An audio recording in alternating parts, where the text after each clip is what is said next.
அன்புக்குரியவர்களே, அஸ்ஸலாமு அலைக்கும். ரமதானில் செய்ய வேண்டிய 10 முக்கியமான விஷயத்தினுடைய தொடரிலே இரண்டாவது என்னவென்றால், இரவு தொழுகை என்பது ரமதானில் ரொம்ப முக்கியமானதுங்க. நம்மள நிறைய பேர் நினச்சி வச்சுருக்கோம், ரமதான் அப்படின்னா நோன்பு வைக்கிறது, பகல்லாம் சாப்பிடாம தண்ணி குடிக்காம பட்டினியாக இருக்கிறது, நம்முடைய உணர்ச்சிகளை எல்லாம் கட்டுப்படுத்தி கொள்வது அப்படின்னு சொல்லி. அது மட்டும் இல்லை, அது ஒரு போர்ஷன்.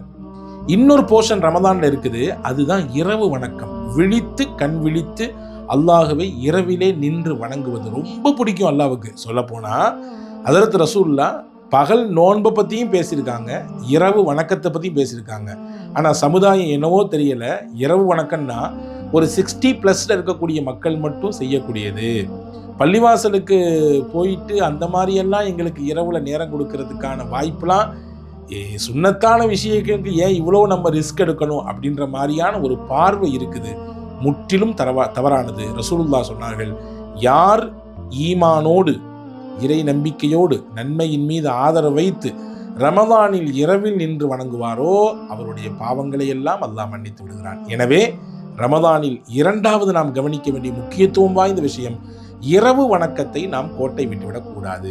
இது உங்களுக்கு பிடித்திருந்தால் நீங்கள் இதை பிறரோடு பகிர்ந்து கொள்ளுங்கள்.